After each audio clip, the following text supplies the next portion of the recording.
आपको सील करना है और जितना पर डे का अगर नुकसान होता है तो उसकी भरपाई आप करें।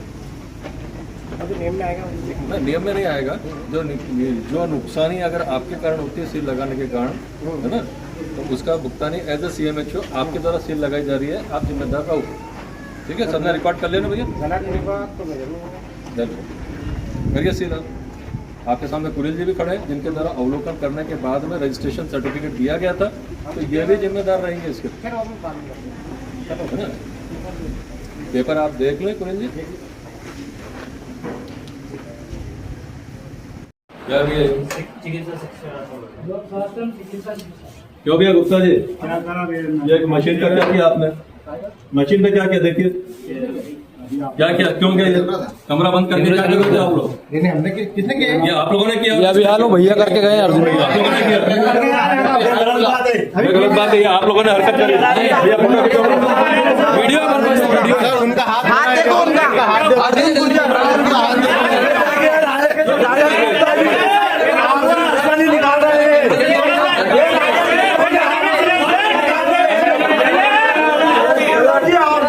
निकाल रहे हैं। दुश्मनी निकाल रहा है, ये देखो देखो देखो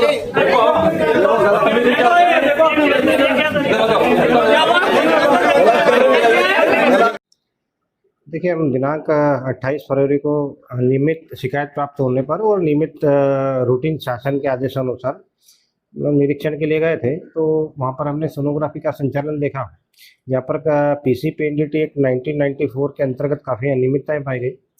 उसके बाद हमने अस्पताल सक्सेना हॉस्पिटल रिसर्च सेंटर के अस्पताल का भी निरीक्षण किया, वहाँ पर भी हमें काफ़ी अनियमितताएं पाई गई।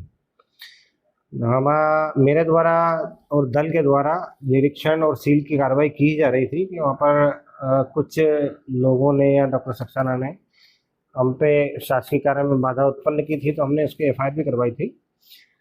उसके बाद हमने पश्चात जिला स्तरीय समिति, जो हमारी PCPNDT कमेटी की एक समिति होती है, सारे प्रकरणों को उनके संज्ञान में लाया और काफ़ी गहन डिस्कशन के बाद समिति और समिति का अध्यक्ष द्वारा यह समिति दी गई कि PCPNDT अधिनियम और अस्पताल नजर उपचार अधिनियम 1973 के अंतर्गत सक्सेना हॉस्पिटल में काफ़ी अनियमितता पाई गई, तो उसके तत्काल प्रभाव उसके इसका अस्पताल और सोनोग्राफी का जो पंजीयन है उसका निरस्त किया जाना चाहिए।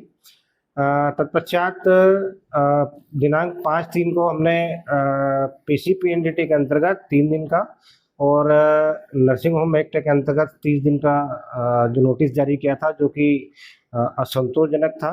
इसलिए हमने सोनोग्राफी मशीन और नर्सिंग होम का रजिस्ट्रेशन तत्काल प्रभाव से निरस्त कर दिया है। अच्छा, कोर्ट का क्या मामला था? हमने, क्योंकि PCPNDT एक्ट 1994 के तहत अगर कोई गहन अनियमितता पाई जाती है और समिति द्वारा ये इसकी स्वीकृति दी जाती है कि अनियमितता सिद्ध होती है, तो हमें परिवाद दायर करना पड़ता है, जो कि राज्य, केंद्र और राज्य स्तर से प्राधिकृत अधिकारी द्वारा मुझे सक्षम प्राधिकारी बनाया गया है। इसे धारा 28 में माननीय प्रथम श्रेणी मजिस्ट्रेट, जिला मजिस्ट्रेट को केस को दायर करने का सर्वाधिकार मेरे पास में है और उसी धाराओं के अंतर्गत मैंने एक परिवाद दायर किया है। अब माननीय जो भी न्यायालय द्वारा जो भी फैसला होगा वो मान्य होगा। हॉस्पिटल, क्योंकि वहाँ से एक आवेदन प्राप्त हुआ है कि हमारे यहाँ मरीज काफ़ी भर्ती हैं, तो हमें 6-7 दिन का समय दिया जाए, तो मैंने सिविल सर्जन को एक पत्र लिखा है कि